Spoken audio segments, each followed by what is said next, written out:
أشهد أن لا إله إلا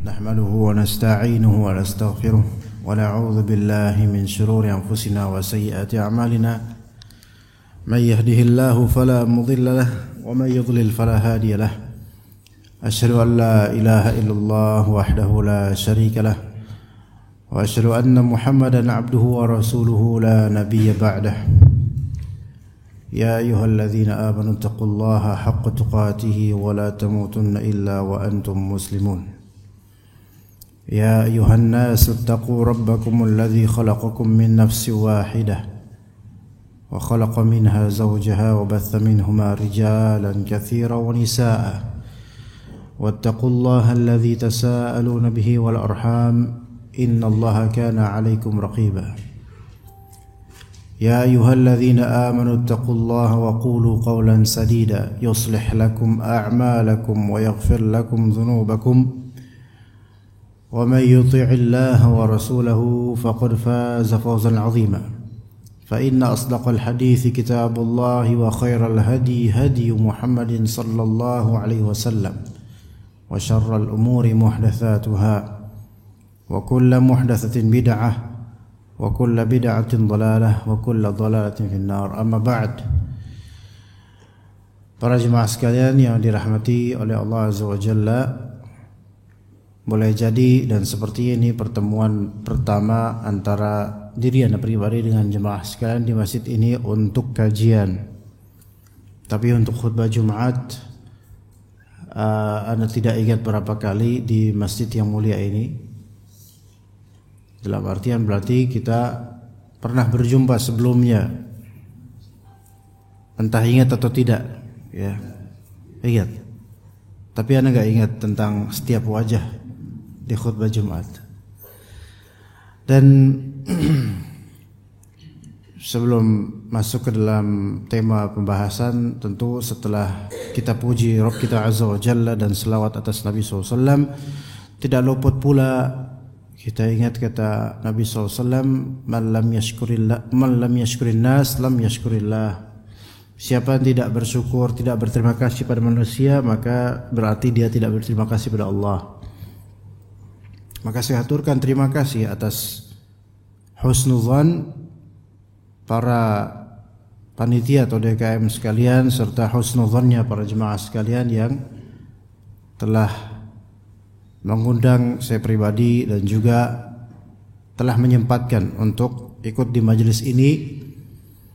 Maka semoga husnuzan tersebut terhadap saya memberikan Allah Ta'ala ganjari dengan pahala, kebaikan, keberkahan dan ilmu yang bermanfaat serta amal yang saleh. Dan setelah aturan terima kasih saya, kita persingkat saja pembahasan yang akan kita angkat insyaallah Ta'ala, yaitu muqaddimah keikhlasan dari kitab Al-Ikhlas Tariqul Khalas, yaitu ikhlas adalah jalan untuk keselamatan. Kita kembali kepada track ikhlas, yang mana itu adalah konsekuensi asal dari kalimat la ilaha illallah, bahkan juga Muhammad Rasulullah. Karena orang tidak bisa menunaikan ikhlas dengan baik kecuali di atas petunjuk Rasulullah sallallahu alaihi wasallam. Kenapa saya judulkan muqaddimah keikhlasan? Karena kita mengambil dari kitab tentang ikhlas ini dan kita mulai dari muqaddimahnya. Yaitu kitab ini dikaryakan oleh salah satu ahli ilm yang bernama Abdul Hadi bin Hasan Wahbi. Kitab ini sangat penting sebagaimana temanya yaitu tentang keikhlasan akan selalu penting di setiap zaman, di setiap tempat, di setiap individu, di setiap ras, kapanpun, siapapun, dimanapun.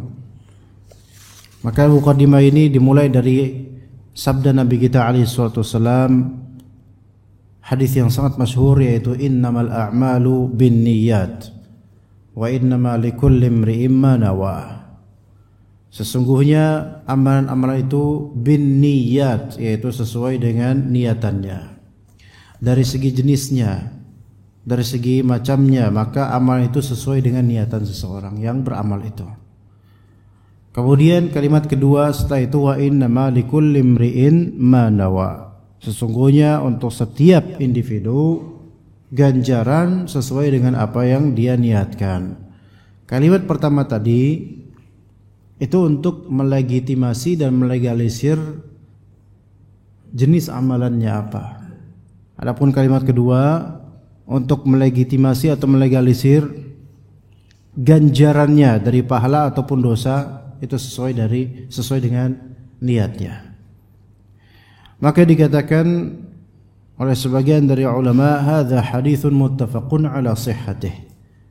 Ini hadis yang disepakati atas kesahihannya. Kesahihan apanya? Sanad hadisnya. Mujma'un ala 'idhami mawqi'ihi wa jalalatih. Disepakati oleh ulama atas agungnya kadar hadis ini, karena hadis ini akan menjadi pondasi untuk seluruh amalan insan. Wa huwa ahadu qawaidil iman. Hadis ini adalah salah satu dari kaidah-kaidah keimanan.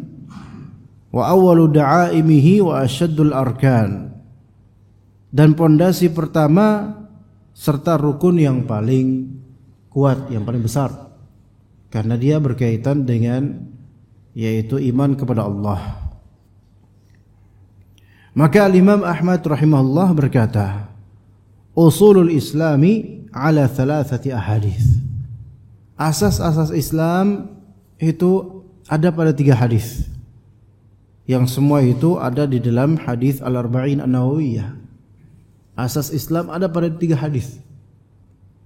Yang artinya kalau kita hafalkan 3 hadis ini dan kita explore serta eksploitasi kandungan maknanya, maka sebenarnya mencakup seluruh dari Islam. Yang pertama hadis al-a'malu binniyat. Ini hadis yang kita bahas barusan. Yang pertama. Yang kedua hadis al-halalu bayyin wal haramu bayyin. Halal itu jelas, haram itu jelas, dan di antara keduanya ada umurun mustabihat, yaitu hal-hal yang syubhat. Halal itu jelas, haram itu jelas, tapi ada yang sifatnya tapi ada di tengah-tengah di antaranya itu ada yang syubhat, ambigu atau abu-abu, samar.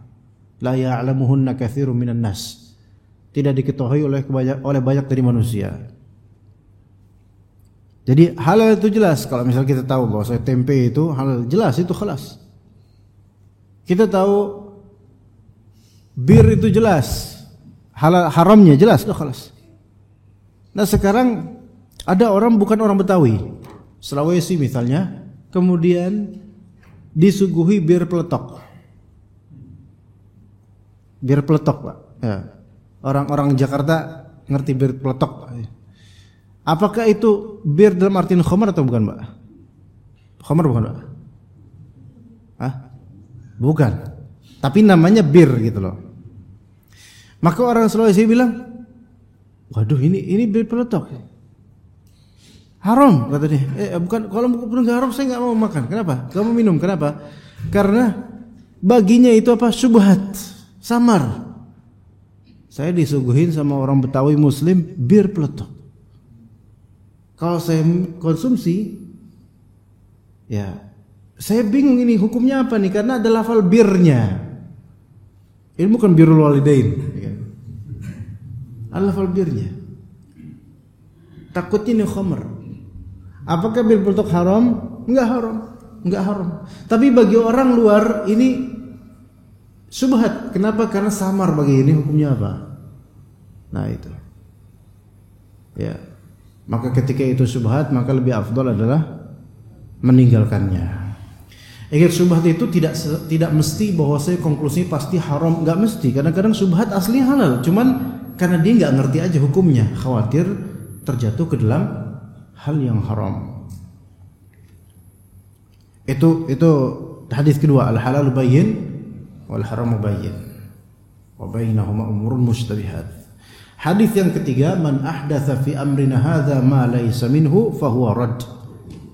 Barang siapa yang mengada-ngadakan perkara dalam urusan kami agama yang tidak ada dari agama kita, maka dia tertolak. Ini hadis tentang sunnah dan bid'ah.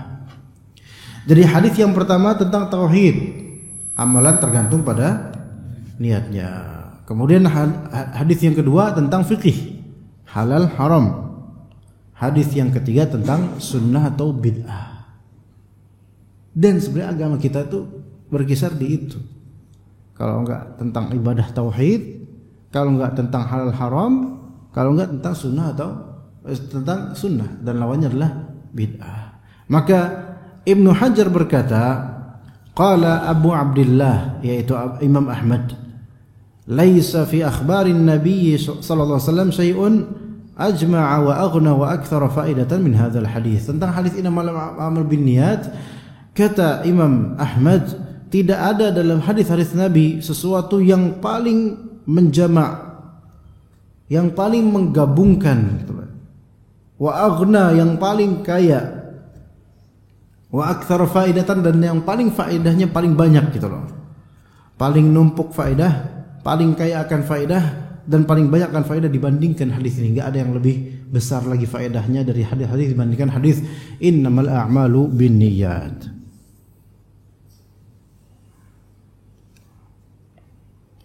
Dan juga dikatakan oleh Ibnu Abdul Barr, wa huwa haditsun jalilul qadari azimun naf'i jami'un lil ma'anil katsiratil jalilati fil alfazil qalilah wa huwa mimma lam yaqulhu ahadun qablahu. Hadis ini, kata Ibnu Abdul Barr dalam kitab At-Tamhid, haditsun jalilul qadar.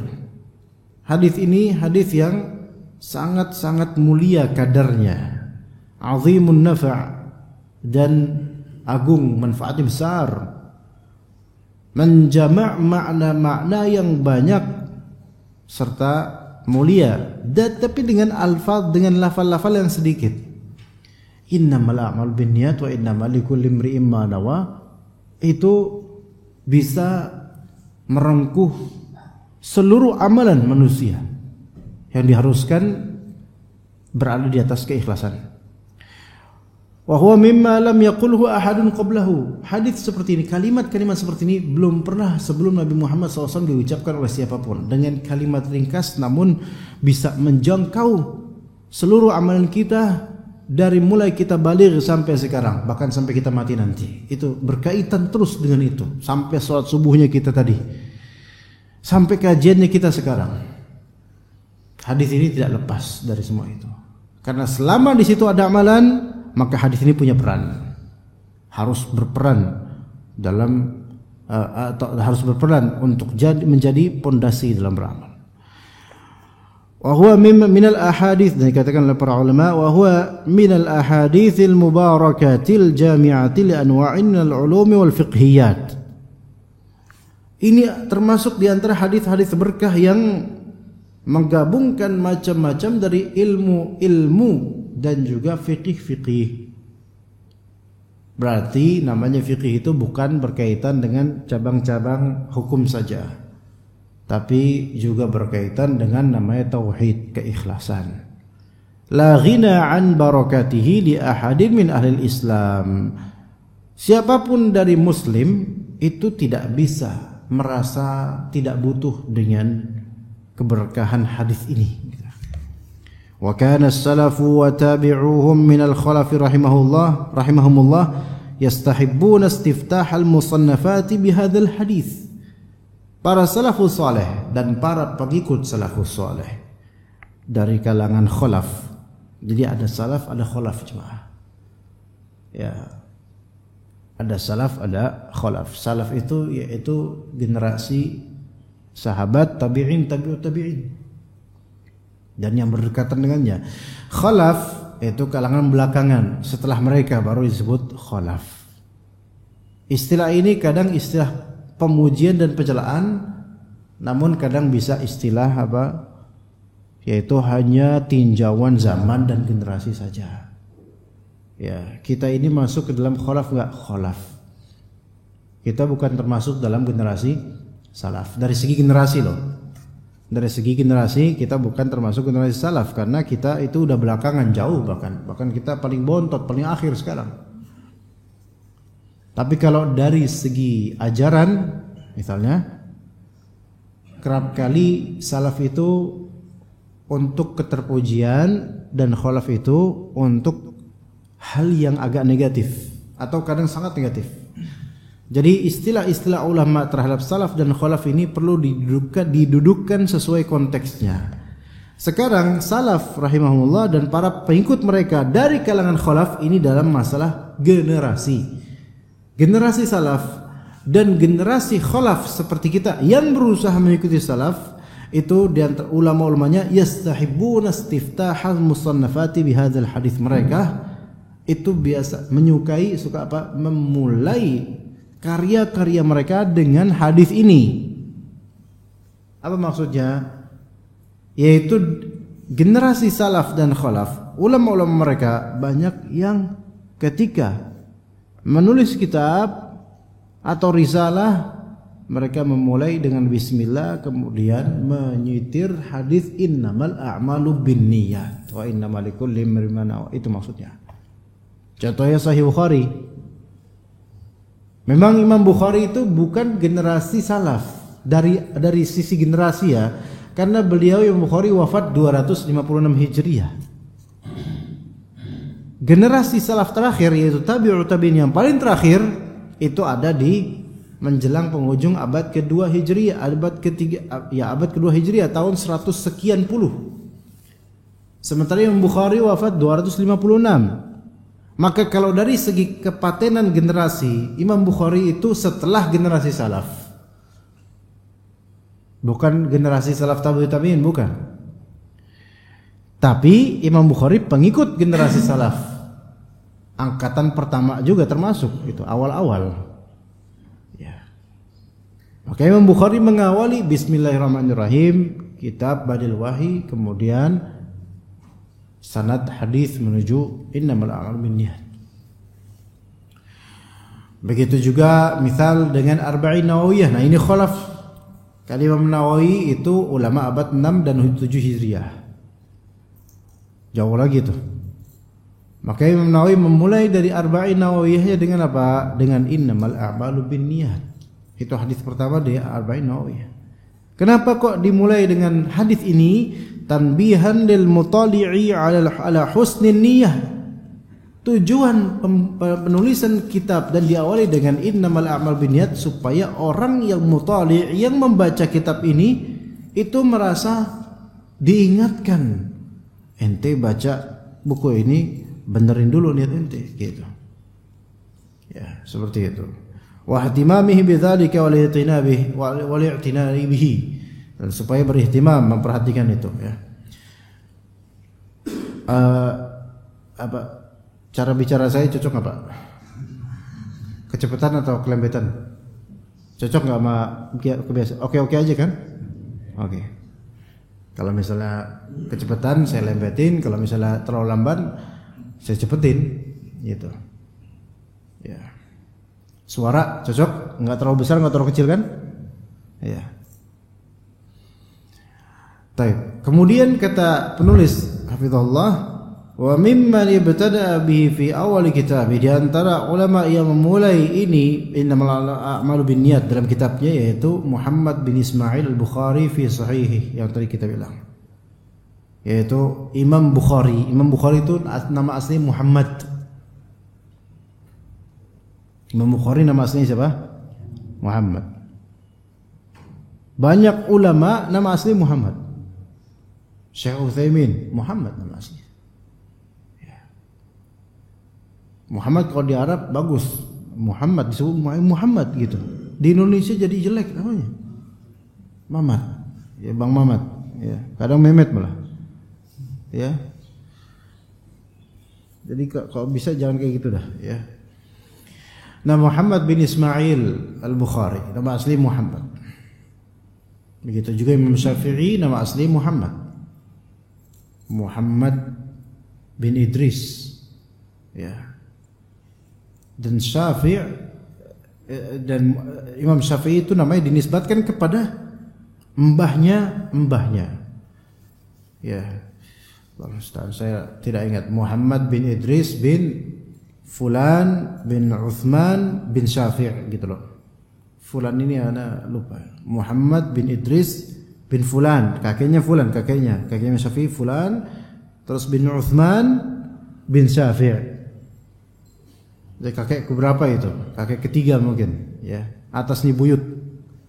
Namanya Syafi', maka dinisbatkanlah ke nenek moyangnya Imam Syafi'i. Ya. Baik. Dan juga wa muhyi sunnati fi kitabai syarhi sunnah wal masabih tanbihan ala tashihin niyyati wal ikhlasi li kullin minal alimi wal muta'allim. Itu kitab-kitab itu dimulai dari pengingatan hadis innamal a'mal binniyat supaya menegur dan menasihati baik orang yang berilmu maupun orang yang sedang belajar terhadap kitab tersebut supaya mentashih niat dan ikhlasan, membenahi niat dan keikhlasannya. Wa annahu al-asasul ladzi yubna alaihi jami'ul ahwali minal aqaid wal a'mal. Dan bahwasanya keikhlasan itu adalah asas yang harus terbangun di atasnya segala keadaan dari akidah dan amalan.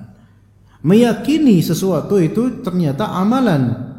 Meyakini sesuatu dalam Islam itu ternyata suatu amalan, dan itu juga butuh keikhlasan. Begitu juga dengan amalan zahir, anggota tubuh itu amalan, maka membutuhkan keikhlasan. Ya. Jadi berakidah dan beramal saleh itu semua adalah amalan, membutuhkan keikhlasan. Wa inna muamalatan nasi ba'dahum li ba'din mabnaha 'ala adh-dhahiri duna al-iltifati ila al-batin. Sesungguhnya pergaulan manusia satu sama lain itu mabnaha 'ala adh-dhahir, terbangun di atas hal yang zahir tanpa duna al-iltifat ila al-batin, tanpa kita harus menelisik isi batinnya. Gini, muamalah itu kan beda dengan ibadah, coba. Maka ada fikih muamalat. Sebenarnya fikih muamalat itu mengerucut ke masalah ekonomi syariah. Tapi kalau lebih diperluas, muamalah itu adalah pergaulan. Itu muamalah, pergaulan. Dalam urusan bermuamalah kepada Allah, itu kita harus memperhatikan apa? Batin kita ikhlas. Ya. Adapun ketika muamalah kepada manusia, maka kita hanya menilai manusia dari zahirnya saja dan tidak perlu untuk menelisik isi batinnya dia. Namun kadang-kadang memang, walaupun dikatakan li'annahu la sabila ila ma'rifatih, karena tidak ada jalan untuk mengetahui batin seseorang, ya itu benar. Tetapi Allah alam kadang-kadang isi batin seseorang itu terindikatorkan dengan tingkah dan pola manusia. Ya, kadang-kadang gitu. Bisa juga dengan body language, dengan gesturnya. Ya. Contoh, lagi kajian bobok, nah misalnya. Kita bisa nggak ngeliat isi batinnya? Ya nggak bisa sih sebenarnya. Cuman, ya itu berarti capek aja kan gitu. Apakah orang bobo itu ikhlas atau enggak? Ya kita nggak tahu dia ikhlas apa enggak boboknya. Apakah udah baca ayat kursi sebelum tidur? Nah itu kita nggak tahu. Ini kan Pak, nggak apa-apa tidur nggak apa-apa Pak. Asal dengan syarat jangan berjamaah tidurnya, itu pertama. Kedua, jangan hampir seluruhnya, sebagian aja atau minoritas.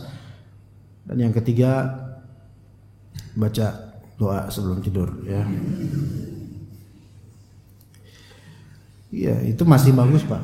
Ada ustadz lain boleh doa tapi baca doa sebelum tidur, siapa tahu husnul khotimah. Loh kan itu nggak enak Pak kalau itu. Soalnya kalau bobo di kajian terus habis itu bangun manrobuk nanti kan nggak enak Pak. Nggak, saya nggak sampai gitu, insyaallah. Tafadhol, bobo nggak apa-apa. Asal jangan rebahan ya.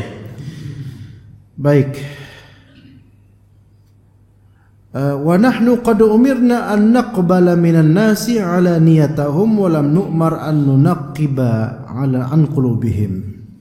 Kita itu diperintahkan untuk menerima manusia dari sisi alaniyahnya, yaitu zahirnya, tampaknya seperti apa gitu loh.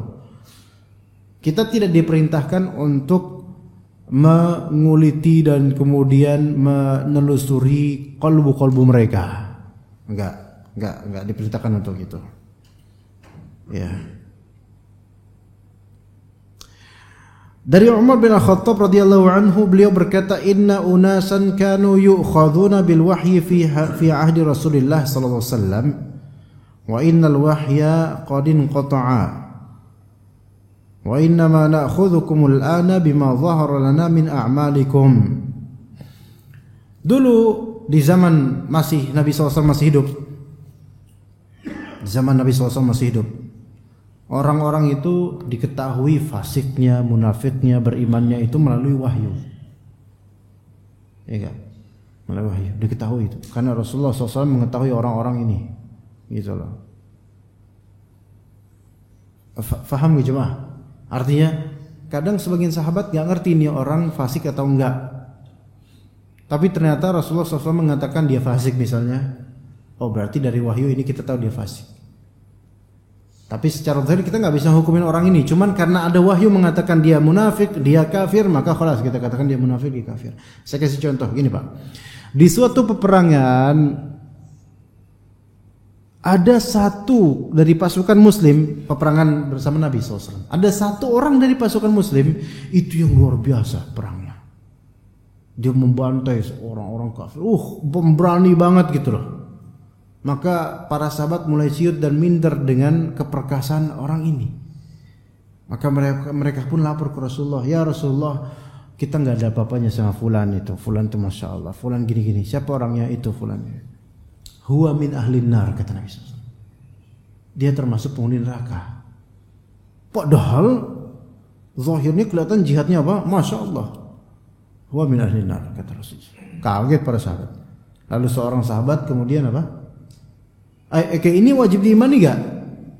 Ya wajib diimani, wong kata Rasulullah kok. Tapi kan para sahabat penasaran, loh ini kan kita ngeliat zahirnya ini orang hebat gitu loh. Lalu seorang sahabat ngikutin gitu, follow ya. Pengen tahu apa sih yang dia lakukan, kok bisa Rasulullah memberikan statement dan vonis seperti itu kepadanya, padahal zahirnya ini orang sangat hebat gitu, baik. Dilihat kemudian akhirnya yang si orang ini terluka cukup parah, dia tidak sabaran sepertinya, akhirnya dia menancapkan hunusan pedangnya di bagian tangan, ditancapkan di tanah, dan bagian ujung pedang yang tajam itu mengangkat ke langit ke atas, dan kemudian dia merunduk ruku', kemudian dia meletakkan ujung dari pedangnya di dadanya ini, dan kemudian dia ngelosin badannya sampai nembus. Ini artinya apa? Suicide, bunuh diri gitu loh. Dan disaksikan oleh sahabat yang merhatikan ini. Kaget sahabat itu. Larilah sahabat itu ke Rasulullah. Ya Rasulullah, sesungguhnya aku beriman kepada engkau sebagai Rasulullah. Rasulullah kaget. Loh, ada apa nih? Gitu kan? Saya lihat Rasulullah kaget, ada apa nih? Kok kamu ngomong gitu?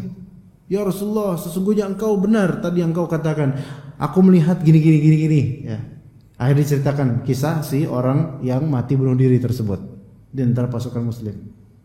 Ajaibnya jemaah sekalian, ketika mereka mengabarkan tentang fulan yang hebat dalam perangan, Rasulullah katakan dia termasuk penghuni neraka.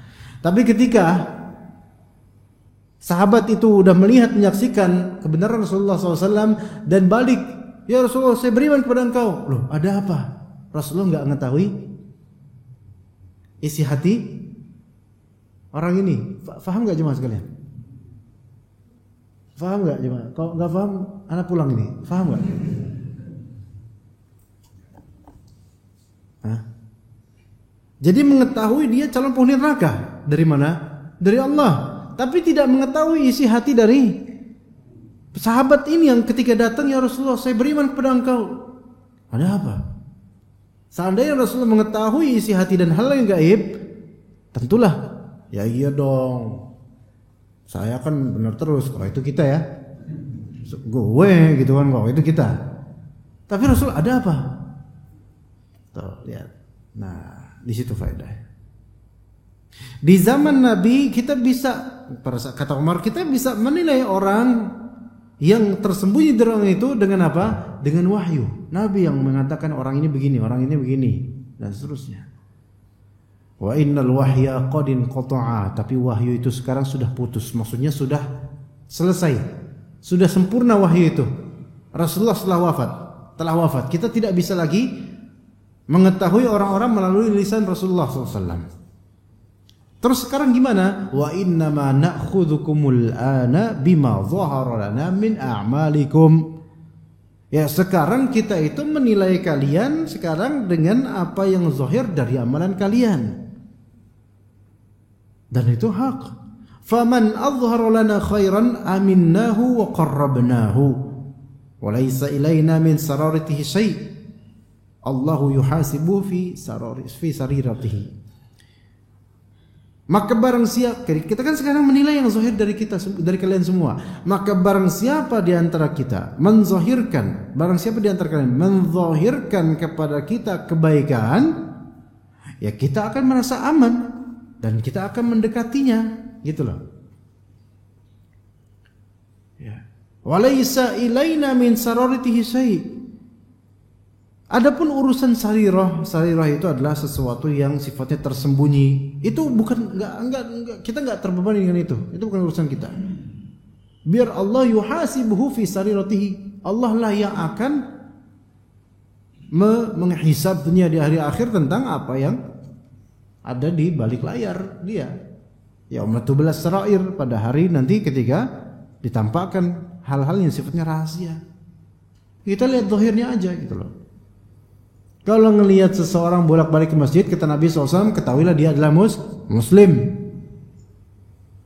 Lah kalau ngelihat orang pakai baju koko, pakai sarung, pakai songkok, muslim nggak kira-kira kalau di Indonesia? Muslim. Kecuali di kampung sawah. Dan saya tadi dari kampung sawah. Ya, dari perumahan wahana. Nah, di sana saya tadi kan isi bensin, Pak. Ya, alhamdulillah. Isi bensin di warung Madura, ya, karena orang Madura itu masya Allah mereka 24 jam, iya, walaupun di tempat terpencil 24 jam. Saya sampai mikir ini di depan seberang pemancingan di daerah gang apa sih namanya, kok lupa, gang Bagol apa itu saya lewat, terus gitu, isi bensin di situ, ya masya Allah. Sampai pikir ya Allah, ini orang begadang apa tidur apa gimana ya, yang beli siapa kota ke malam gitu mikir saya. Alhamdulillah beli, Pak, bensin. Nah, sambil beli bensin itu lewat 1 motor, 2 motor, 3 motor, 2 motor atau 3 motor lupa saya.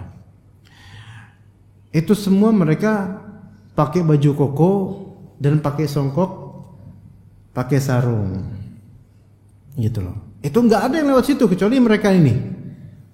Mereka ngeliatin Anda juga gitu. Anda ngeliatin, bukan mereka, 1 orang dulu, 2 orang gitu, saling melihat gitu. Oh. Kira-kira penilaian kita gimana? Ini dari ke kampung sawah, Pak, banyak orang Kristen yang pakai songkok kalau Pak di sana. Kira-kira kita nilai mereka kira-kira apa? Islam atau bukan, Pak?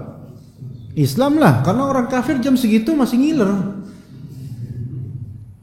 Masih belum bangun, boro-boro bangun. Sekarang aja masih ngorok itu, apalagi malam Minggu, apalagi hari Ahad ya. Islam, ya Islam khalas. Apakah kita wajib untuk menunaikan dia hak sebagai muslim? Iya, kalau dia salam kita jawab. Kalau kita salam dia jawab gitu kan ya. Itu zahir namanya, zahir. Enggak usah kita telusuri. Wah, ini kan di kampung sawah.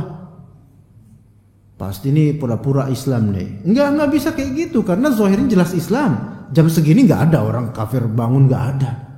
Ada sih cuman buat nonton bola, tapi kayak udah selesai bola jam segitu. Ya. Nah, enggak ada. Ya, selain muslim. Ya. Itu zahirnya, batinnya nggak usah kita Kecuali kalau dia memuntahkan isi batinnya, nah itu baru kita vonis sesuai dengan apa yang dia muntahkan. Misalnya, tahu nggak, akhi, selama ini saya itu darmaji, tahu? Gitu. Iya. Dahar 5 ngaku siji. Ya. Gitu. Kalau itu jelas dia mendeklarasikan, mendeklar. Ya. Begitu jemaah sekalian. Nah, kata Umar bin Khattab kemudian, "Wa man adhhara lana su'an lam na'manhu wa lam nusaddiqhu."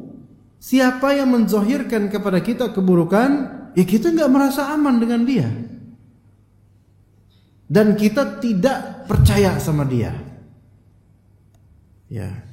Wa in qala inna sariratahu hasanah, walaupun orang ini berkata isi hati saya itu baik loh. Paham enggak jemaah?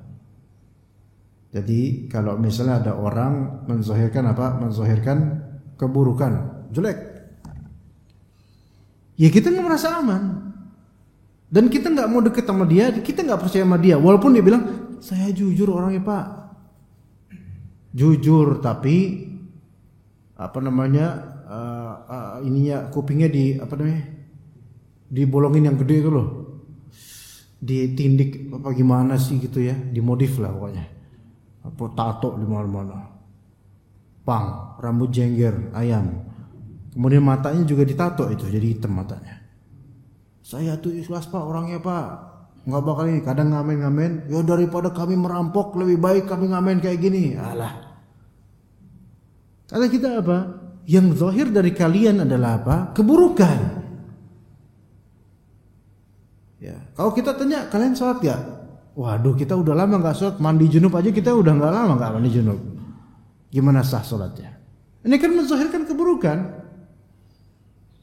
Ya, walaupun ngomongnya kita tuh niatnya baik pak, daripada kita ngerampok, mendingan kita ngamen kayak gini. Iya sih, mendingan ngamen daripada betul. Tapi siapa yang percaya sama kalian? Nah, kan gitu. Emang kalau udah ngomong kayak gitu, oh berarti ini bukan preman yang perampok nih. Enggak, kita tetap enggak percaya. Sekarang kalau misalnya kita lewat nih misalnya, Pak, kalau misalnya ustadz misalnya, siapapun ustadz yang ngajar di sini atau ngajar dimanapun dari masjid-masjid kaum muslimin, apapun alirannya selama masih muslim, yang ngajar subuh, berangkat naik motor sendirian subuh hari, mudah-mudahan semuanya Allah jaga. Siapapun itu dari muslim, ustadz-ustadz yang muslim, ustadz-ustadz yang udah niatan baik. Kenapa? Ya kita nggak tahu risiko di jalan, Pak. Ya. Sekarang kalau misalnya kita lagi jalan jam 4, jam setengah 4 gitu kan, ada lewat motor ya. Bawanya apa? Samurai ya, tajam gitu. Kira-kira kita husnudzon gak sama dia? Oh, bentar lagi lebaran Idul Adha, paling mau motong kambing. Antara husnudzon sama bahlul itu beda loh pak. Ada husnul, ada bahlul, ada juga. Oh, dia mau motong kambing paling, atau mau getok pala lele paling. Itu keterlaluan husnudzonnya. Karena orang ini menzahirkan apa? Menzahirkan keburukan. Kata Umar, siapa yang menzahirkan keburukan, kita nggak merasa aman dengan itu, dan kita nggak percaya sama dia, walaupun dia bilang saya jujur baik. Sekarang pak, kalau misalnya antum lagi sendirian jalan, kemudian tiba-tiba ada orang nawan pistol, ya. Angkat tangan. Tenang, saya tujuannya baik. Ya, ini bingung kita. Ini yang bahlul siapa gitu kan? Ya nggak bisa, wajar. Maka jemaah sekalian, pentingnya kita untuk apa? Menzahirkan kebaikan, Pak. Jangan beralasan saya sengaja kok kayak gini, saya nggak mau munafik. Wah, kadang-kadang orang kayak gitu. Menzahirkan keburukan supaya nggak disangka munafik. Pas sekarang ketahuilah orang-orang munafik itu, kalau kata para salaf, sebagian salaf, dulu di zaman Nabi SAW, orang-orang munafik itu menyembunyikan kemunafikannya karena takut, malu. Tapi sekarang itu kata sebagian salaf loh. Tapi sekarang di zaman salaf, sekarang maksudnya sekarang di 1300 atau 1200 tahun lalu, kata mereka, sekarang orang-orang munafik itu malah menampakkan, menzahirkan kemunafikan mereka. Apalagi zaman sekarang. Walaupun ngomongnya apa? Saya mah orang yang gak mau munafik, kata dia gitu. Ya, akhi, orang yang kalau misalnya mau benar itu dia menyembunyikan keburukannya dan dia menzahirkan kebaikannya supaya orang merasa nyaman dan tenang, dan itulah mukmin. Mukmin itu kata Nabi SAW, man sarrathu hasanatuhu wa sa'atuhu sayyi'atuh, yaitu orang yang apa? Yang kebaikannya membuat dia senang sehingga menzahirkannya, dan keburukan dirinya itu membuat dia itu kesel, enggak suka dia dengan keburukan dirinya, makanya dia enggak mau menzahirkan keburukannya. Begitu. Ya. Baik. Kemudian Pak, ini kapan selesai kajian ini kira-kira, Pak? Syuruk jam berapa, Pak? Enggak, itu mungkin terbit matahari, berarti kita masih ada 10 menit lagi kira-kira insyaallah. Wa inna muamalatal 'abdi rabbahu mabnaha 'alal maqasidi wan niyati was sarair. Adapun bermuamalah atau bersikap terhadap Allah dalam ibadah itu terbangun di atas tujuan, niatan, dan hal yang bersifat tersembunyi di hati. Faman, dikatakan oleh sebagian ulama, faman azhara qawlan sadida wa lam yakun qad qasada bihi haqiqatahu kana athiman 'asiyan li rabbih wa in qabila an-nasu minhu adh-dhahir kal munafiqi alladhi yaqbalu minhu al-muslimuna 'ala niyatihi wa huwa 'inda Allah fi darkil asfali minan nar.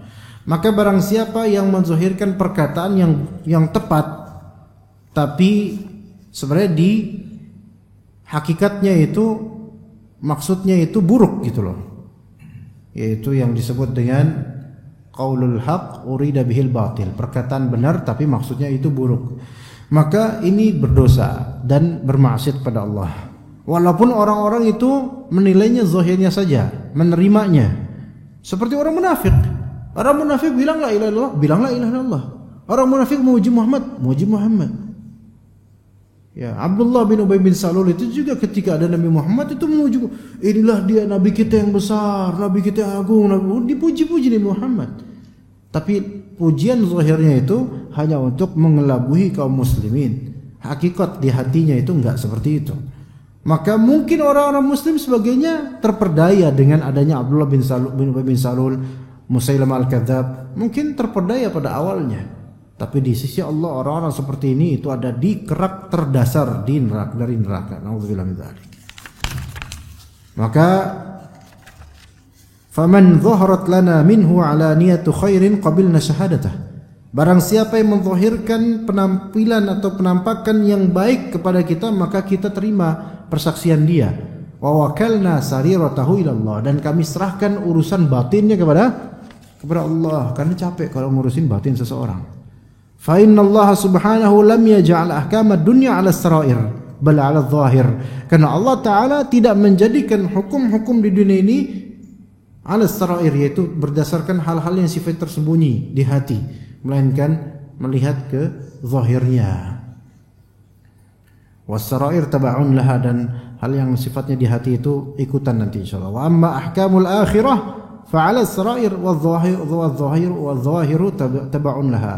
Adapun hukum-hukuman di akhirat nanti itu berdasarkan isi hatinya, rahasia-rahasia, dan yang zahir itu akan ikut dengan rahasia-rahasia itu. Begitu jemaah sekalian rahimakumullah. Sampai sini ada pertanyaan enggak jemaah? Kalau enggak ada pertanyaan kita tunggu 7 menit, kita diam bersama insyaallah. Kalau enggak ada pertanyaan, ada pertanyaan atau enggak? Atau lanjut aja? Kalau lanjut masih panjang Pak. Ayo silakan, ada yang mau bertanya? Silakan Bapak. Fadhal, tafadhal. Ada subhat mengenai hadis ahad Ustaz. Hadis ahad. Iya, termasuk niat ini Ustaz. Alhamdulillah. Itu katanya bisa dijadikan sandaran Ustaz. Ya, jadi pertanyaannya adalah ada syubhat tentang hadis ahad. Nanti akan saya definisikan apa itu hadis ahad, ya. Dan diantara korbannya adalah hadis ini. Ya, oke. Ini ada beberapa pembahasan. Insyaallah saya bahas tuntas. Kira-kira Bapak mau mendengar penjelasan sampai jam berapa kira-kira? Atau singkat aja Pak ya. Karena selain Bapak saya juga lapar. Ya, kita sama-sama lapar Pak. Oke. Yang pertama pembahasan hadits ahad, apa itu hadits ahad? Kedua pembahasan siapa sih yang siapa yang mempropagandakan konsekuensi hadits ahad, itu kedua. Yang ketiga hasil dari atau konklusi dari penilaian kita terhadap hadis ini dan hadits ahad. Tapi yang pertama, hadits ahad itu apa? Hadits ahad itu lawan dari hadis mutawatir. Nah, hadis mutawatir itu apa? Hadis mutawatir adalah hadis yang diriwayatkan oleh banyak perawi yang mustahil secara logika para perawi ini bersepakat untuk berdusta. Itu hadis mutawatir. Hadis mutawatir terbagi menjadi dua, hadis mutawatir lafzan dan hadis mutawatir makna. Hadis mutawatir lafzan itu berarti hadis yang perawinya banyak, ya, dan dari perawi yang banyak itu untuk satu lafaz gitu loh. Seperti yang masyhurnya adalah man kadzaba alayya muta'ammidan falyatabawa maq'adahu minan nar. Barang siapa yang berdusta atas namaku dengan sengaja maka dia akan masuk neraka. Itu hadis mutawatir secara lafal karena banyak sekali dari sahabat yang meriwayatkannya. Ini hadis mutawatir lafal. Hadis mutawatir makna, contoh hadis tentang masah alal khuffain misalnya, tentang mengusap sepatu, ya, untuk mengusap sepatu itu hadis mutawatir secara makna. Karena banyak hadisnya tapi beda-beda lafalnya tapi maknanya satu, yaitu disyariatkannya mengusap sepatu ketika wudu, ya, itu boleh. Ya. Tapi Syiah itu Syiah dan Khawarij mereka tidak ikutan syariat ini. Itu hadis mutawatir. Nah, ketika di sana ada hadis mutawatir yaitu perawinya banyak, ada juga hadis yang ahad, yang perawinya tidak sampai kuantitinya derajat mutawatir. Hadis ahad terbagi menjadi 3. Siapa yang bisa nyebutin boleh keluar. Ya, ayo. Hadis ahad terbagi menjadi 3, yaitu hadis gharib, hadis aziz, dan hadis masyhur. Hadis gharib itu kalau misalnya dalam sanad ada cuman satu perawi, itu gharib namanya hadisnya. Banyak hadis gharib itu banyak bahkan. Hadis aziz itu yang kalau dikumpulkan turuqul hadis, yaitu jalur-jalur periwayatannya, ada yang cuman 2 perawi. Maksudnya 2 perawi di sini artinya satu tabaqah, satu tingkatan. Ini mohon maaf nih agak sedikit riweuh mungkin bagi sebagian, tapi saya jelaskan supaya antum percaya kalau ana benar penjelasannya gitu loh. Kan biasanya saya nggak ngerti tapi pasti benar nih Ustaz, kan gitu ya. Kelihatan benar gitu ya. Tapi insya Allah ini benar nih, percayalah ya. Kemudian yang ketiga, hadis masyhur. Hadis masyhur itu adalah hadis yang diriwayatkan oleh 3 minimal dalam satu tabaqat, 3 perawi atau lebih tapi tidak sampai derajat kuantiti mutawatir. Intinya hadis ahad itu nggak sampai derajat mutawatir dari segi kuantiti perawi. Contohnya hadis innamal a'malu binniyat ini, ya gitu ya. Gitu kan? Oke, setelah kita mengenal tadi hadis ahad, kita menuju ke pembahasan kedua, yaitu mazhab mana sih yang punya kaedah khusus untuk hadis ahad? Kita katakan mazhab ahlul kalam. Mazhab ahlul kalam. Mereka ahlul kalam dari kalangan Jahmiyah dan turunannya, termasuk juga Mu'tazilah. Ini yang paling asasi, Mu'tazilah. Dan kemudian kalangan Asy'ariyah tapi yang versi belakangan. Asy'ariyah tapi versi belakangan. Mutaakhirin Asy'ariyah dari kalangan Fakhruddin Ar-Razi dan seterusnya. Itu apa? Mereka mengatakan bahwasanya hadis mutawatir itu kita sepakat untuk kita gunakan untuk masalah akidah. Tapi hadis ahad itu tidak bisa jadi sandaran dalam masalah akidah seperti tadi bilang. Hadis ahad tidak bisa menjadi sandaran atas masalah akidah. Karena hadis ahad itu sifatnya dhanni bukan qat'i katanya. Qat'i itu absolutely believed, bisa dipercaya secara absolut. Kalau misalnya dhanni itu masih muhtamal, bisa dipercaya dan belum tentu juga hakikatnya seperti itu. Itu namanya dzanni, persangkaan. Maka hadis ahad ini kalau urusan akidah tidak bisa menjadi landasan suatu perkara akidah, gitu kata kalangan Mu'tazilah dan juga belakangan dari kalangan Asy'ariyah dan Maturidiyah. Oke. Apakah ini benar? Salah. Karena mereka berasa bahwasanya hadis mutawatir yufidul ilm, memberikan konsekuensi ilmu. Kalau hadis ahad memberikan konsekuensi persangkaan, dan akidah enggak boleh dibangun di atas persangkaan. Ini kaidah mereka kayak gitu. Yang sahih adalah hadis mutawatir ke hadis ahad, selama itu hadis sahih atau hasan, maka berfaedah ilmu, bukan sebatas persangkaan. Berarti mau hadis ahad kayak mau mutawatir kayak, kalau itu berbicara akidah kita amini karena itu qala Rasulullah SAW. Oke? Lah kalau memang mereka berprinsip seperti itu, kita enggak pakai hadis ahad. Kita katakan Imam Syafi'i aja, mereka Imam Syafi'i, Imam Ahmad itu hadis innamal a'malu binniyat, hadis ahad mereka mengamalkan. Antum siapa? Maka syubhat ini sebenarnya syubhat ini dijawab oleh sejarah. Dijawab oleh bagaimana sikap para sahabat, para ulama dan seterusnya. Ya, ala kulli hal kalau membahas ini bisa panjang, Pak. Tadi yang nanya Bapak ini atau Bapak ini ya? Ya. Ya, bisa panjang dan saya yakin kalau terlalu panjang bakal banyak yang batuk nanti. Jadi ya kita cukup aja sampai situ. Intinya seperti itulah, Pak. Ya. Satu lagi kalau ada mau bertanya silakan. Kalau tidak ada kita tutup. Ada yang bertanya lagi? Gimana? Satu orang lagi? Tidak ada. Finish? Sudah syuruk insyaallah? Sudah ya? Ya, kita berarti itu cukup sampai sini insyaallah. Terima kasih atas kehadiran jemaah sekalian dan juga para panitia. Semoga bukan pertemuan pertama dan terakhir insyaallah. Semoga pertemuan ini berfaedah ya dan memberikan faedah ilmu dan juga amal soleh. Dan jangan lupa kita ikhlas insyaallah taala selalu. Semoga Allah taala rezekikan kita keikhlasan dan kesolehan dalam beramal serta istiqamah. Sallallahu ala nabiyyina Muhammadin wa ala alihi wa sahbihi ajma'in. Subhanakallahumma bihamdika asyhadu an la ilaha illa anta astaghfiruka wa atubu ilaik. Assalamualaikum warahmatullahi wabarakatuh.